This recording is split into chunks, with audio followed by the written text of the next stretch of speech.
Hi everybody, welcome back. This is weekly episode number 26.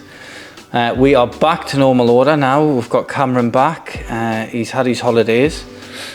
And it gave us a little bit of a break. So leading up to before Cameron went away, we were finishing that development and really struggling to get that to a conclusion.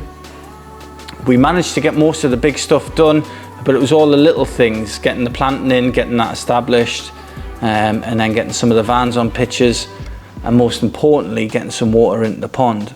So in the break that we've had from these videos, I have managed to mentally tick off all of the things that were niggling in my mind.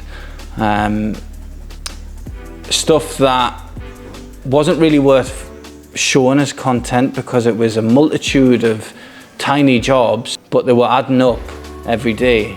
In the time since the last video, we've managed to cultivate all of the land where we tipped the soil that we excavated from the pond. So we had to level that, pick all of the stones out of it, power harrow it, get some contractors in to come and plough it, power harrow it again a few times, and then reseed it with grass, and then conclude with rolling it.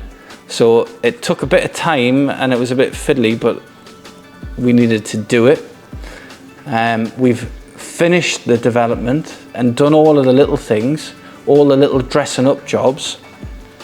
We've had another farmer come in and help us to pump water from the pond behind the office here at Ponyfield, all the way through, past this pond, past the office, and into that pond. So we had to close a couple of roads to get that done.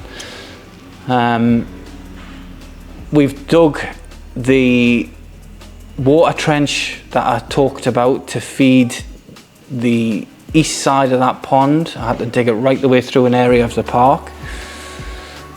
And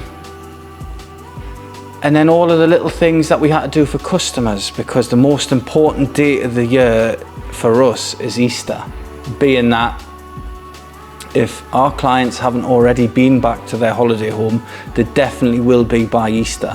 We would then start to gather all the jobs that we had to do for them and be on hand if they arrived and they had any problems. So like I say, it was just a multitude of little things that wasn't really worth videoing, but we had to get them done.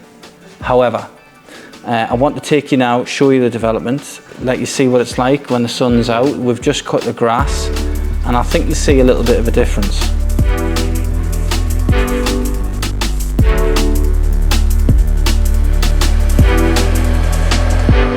Bet this job's much nicer in the summer.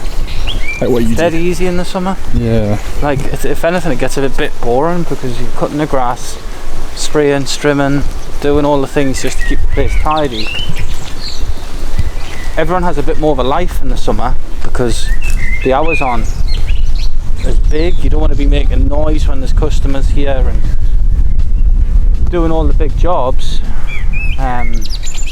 So it runs like clockwork what we do. You schedule all your big stuff in the winter time, summertime, just make sure the customers are happy. And you know exactly sort of the dates and the times when you're going to get busy, when you need to quieten off a little bit, and you can plan your life a bit around that as well. I got spotted. Somebody came up to me and said to watch our YouTube channel, and they like watching it, predominantly about the castle, but her and her husband, yeah, watch what we're doing, and I totally froze, didn't know what to say, made a bit of an idiot of myself. So shout out to that person. Did yes. They compliment the camera work by any chance? No, said that I need a new camera. Now we are back on this development. I'm really excited to show this. Cameron's going to put a drone up in a minute. Thankfully the sun's out. I'm over the moon with this.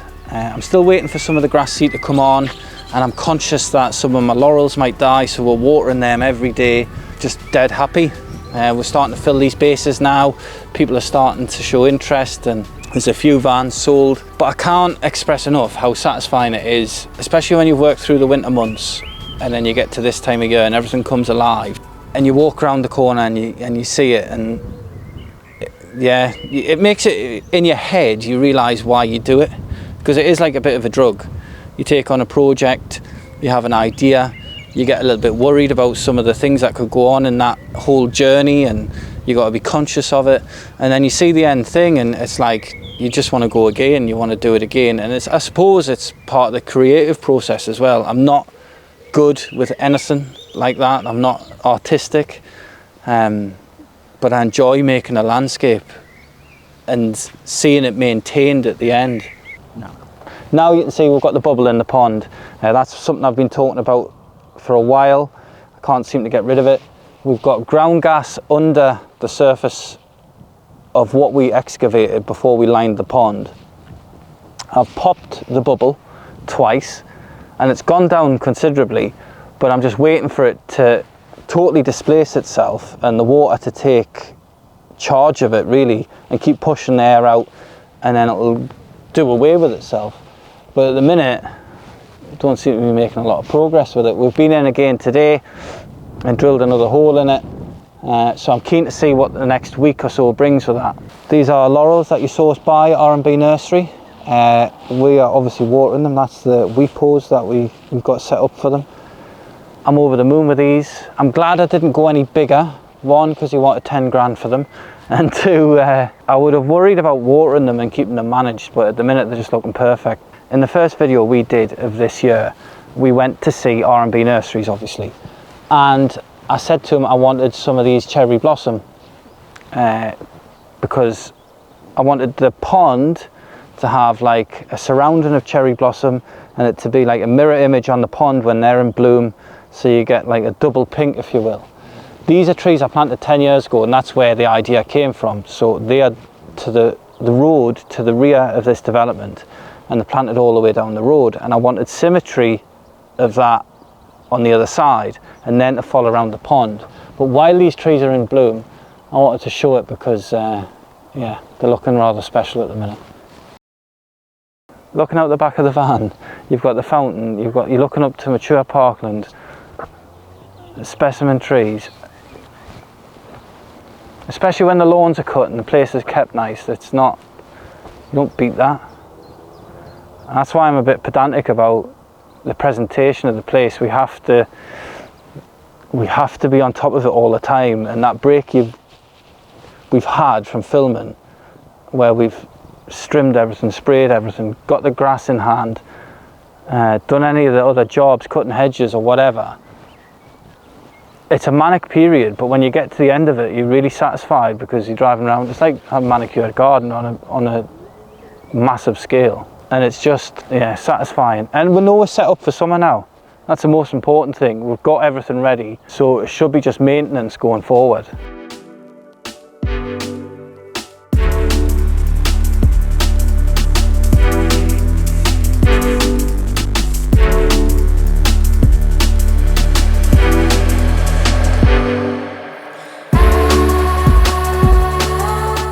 If you're new to the channel, I'm Jamie Lamb. We have a couple of small businesses up in Northumberland, predominantly caravan parks, but we also have some listed buildings as well. I'm stood in one at the minute, hence the name of the YouTube channel, Barmoor Castle.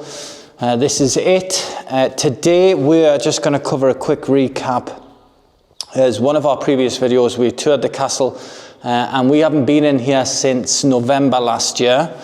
And I just want to have a look. I think I've got some windows out. I've obviously got some birds getting in the building.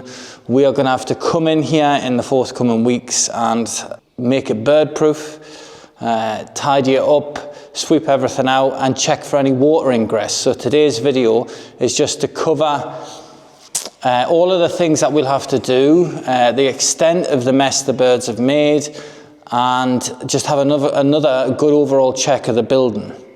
So these are some of the test tools that we've done for the archaeological digs. We are currently in a planning application at the minute to see if we can redevelop this building for self-catering apartments. We've had to do multiple digs all over the building as there's so many different periods of this structure to identify where the founds are, where the founds were for the previous buildings, where it's been added on to. and make a log of that for the plan application and for the historians, just to know the truth, the background, the history, everything about this building. Now, bar getting in a cherry picker, this is the only access I've got to the roof, and it's a bit of a nightmare. Me and Cameron, when he comes for his next visit, we're going to get up there and do a full tour of the roof. But this old ladder and that little old window are the only access we've got. It is a swine. Like I've said in previous videos, this building's always held its own inside. The outside looks much worse than what it's like on the interior. But now, in the last few years, it's really starting to show some deterioration. A lot of the plaster's coming off. Some jackdoors in here. Yeah, a lot of the plaster's coming off, so that means there's a bit of water ingress. So getting up on the roof is going to be really important. It's in pretty good condition, but there we go. There we go. That's how they're getting in. Now, how have they made a hole in that wire?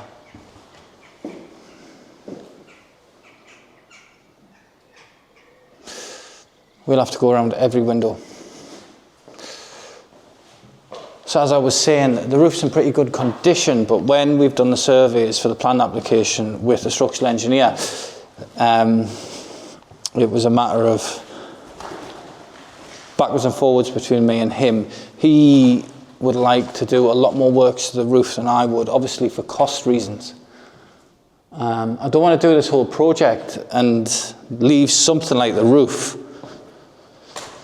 to be a nuisance later down the line, but I know what money we spent on it 30 years ago, and if it doesn't last 30 years, there's a problem. Right, everybody, thank you for watching this week's episode. If you haven't already, please don't forget to like and subscribe. When I'm doing projects like this, you will never understand how much the interest people show in our videos boosts me along and keeps me motivated to keep doing more. Although we don't get many views and I'm not really a popular channel, it still motivates me to think that people are interested. Thank you for watching. Like I say, this is going to be the jobs we've got to do in the coming month. And yeah, I look forward to showing you all. Thank you.